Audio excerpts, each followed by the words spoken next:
Hello. हाय. आज आपण करतोय फणसाचं सांदण. त्यासाठी लागणारं साहित्य बघूया. इथे मी हा 1 वाटी रवा घेतला.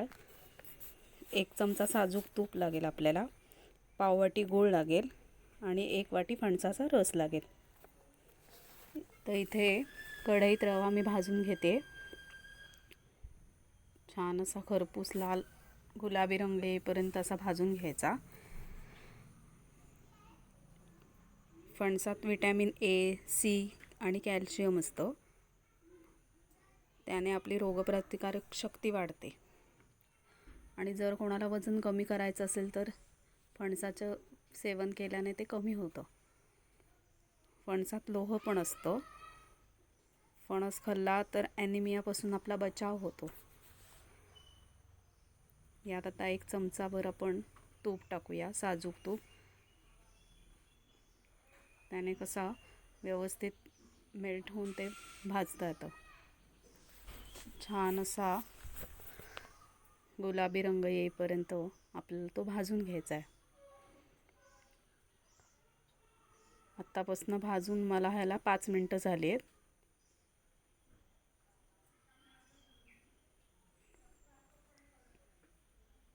मध्ये मध्ये ढवळत राहायचं, नाहीतर खाली लागायची.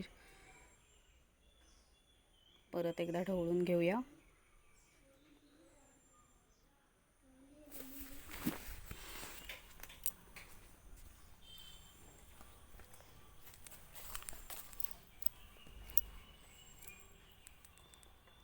असा ढवळून घेतला मस्त.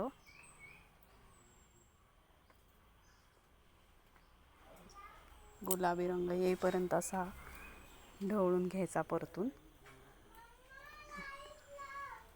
छान गुलाबी कलर आला आता. त्यात मी थोडीशी हळद टाकली होती. त्यात चिमटीभर मीठ टाकूया. मीठ टाकून झालं की परत त्याच्यात हा पिकलेल्या फणसाचा रस टाकूया 1 वाटी.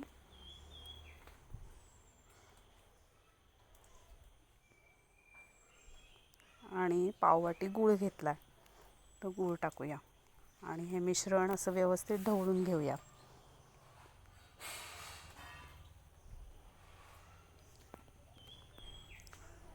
गूळ असा पातळच घ्यायचा किंवा बारीक असा वाटून घ्यायचा. खडे वगैरे असे जास्त ठेवायचे नाहीत. खडे ठेवले तर तो नीट मेल्ट होणार नाही. छान असं हे ढवळून घेऊया. म्हणजे एकजीव झालं पाहिजे. पूर्ण गूळ त्याच्यात मिक्स झाला पाहिजे. असं व्यवस्थित त्याला ढवळून घेऊया. आता हे मिश्रण ढवळून झालं. आता ह्याच्यात थोडीशी वेलची पावडर टाकूया, एक साधारण पाव चमचा. परत एकदा ढवळून घेऊया. मिश्रण आपलं मस्त मिक्स करून घेऊया. मिक्स करून झालं. हे मिश्रण मी जवळजवळ 3 तास तरी तसंच ठेवून दिलं होतं झाकून. आता हे झाकून झाल्यावर बघा असं झालं आहे. छान असं ते एकजीव त्यातला गूळ सगळा आहे तो विरघळला आहे. आणि इथे मी इडली पात्र ठेवलं आहे, त्याच्यात पाणी ठेवलं आहे. गॅस ऑन केला आहे. त्या पाण्याला उकळी येईल आता. आता या मिश्रणात थोडंसं घट्ट वाटतं आहे. थोडंसं अगदी वाटलंच तर पाणी घालायचं. थोडं लागणारच आहे पाणी. आता काय करूया, इथं थोडंसं त्या ताटल्यांना तूप लावून घेऊया. तुम्ही तेलसुद्धा लावू शकता. असं काही नाही की तूपच लावलं पाहिजे वगैरे. पण तुपान कसं व्यवस्थित त्याला सुटेल. तेलान पण सुटेल. तुम्ही तूप लावलं तरी चालेल. किंवा तेल, जे काय असेल ते लावा. सगळ्या ताटल्यांनाच थोडं थोडं करून लावून घ्यायचं. म्हणजे घातलं सांदण की ते व्यवस्थित सुटेल.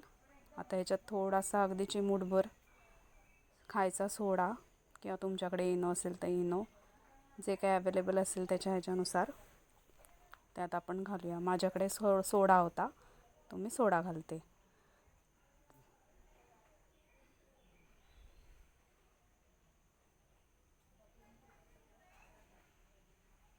सोड्यात थोडंसं पाणी घालून तो फुलवून घेऊया, म्हणजे मिश्रणाला सगळ्या त्या व्यवस्थित असं लागेल. मग परत एकदा ते मिक्स करून घेऊया, म्हणजे आपलं बॅटर नीट तयार होईल. आणि बॅटर तयार झालं आहे आपलं. आता इथे एक एक एक एक ताटली भरून घेऊया.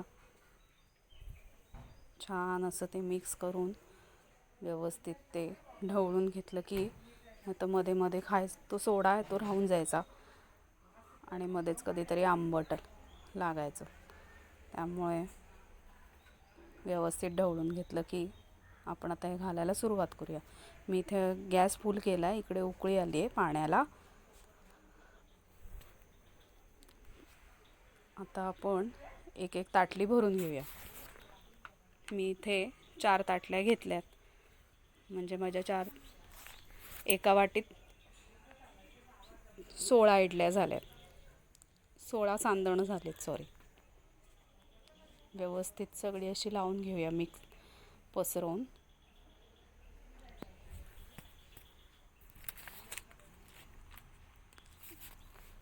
व्यवस्थित अशी पसरले.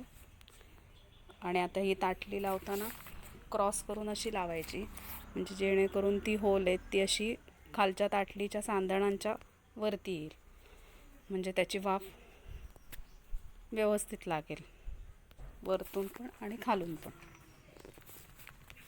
अशी व्यवस्थित सगळ्या 4ही ताटल्या आपण सांदणांच्या बॅटरने भरून घेऊया, म्हणजे ते व्यवस्थित सांदणाला वाफ लागेल.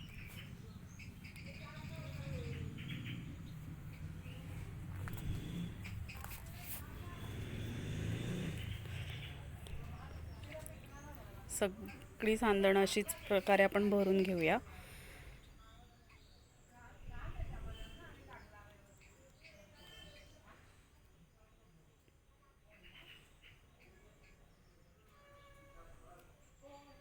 ही कोकणातली पारंपरिक आणि लोकप्रिय अशी छान अशी रेसिपी आहे.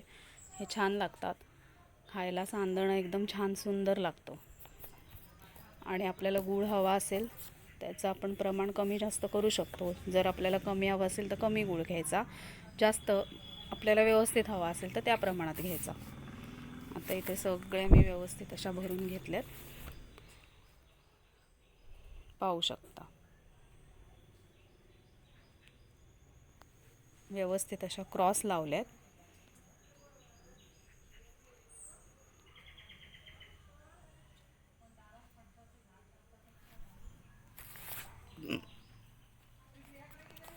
असे व्यवस्थित असे भरून घेतलेत.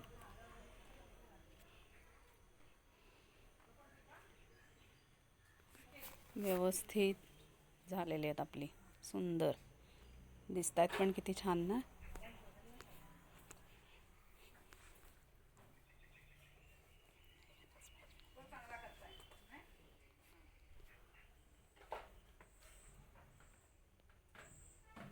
व्यवस्थित अशी झालेली आहेत.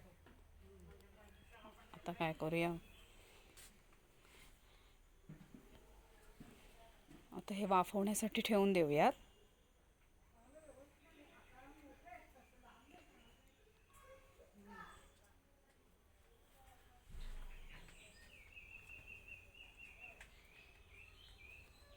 आता हे बरोबर 20 मिनिटांसाठी वाफ लावायला ठेवून देऊया.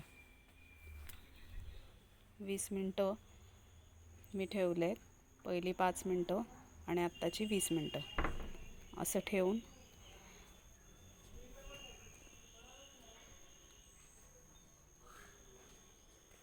हे बघा हे असं मस्त तयार झालं आहे. हे आपलं मस्त सांधण असं तयार झालं आहे.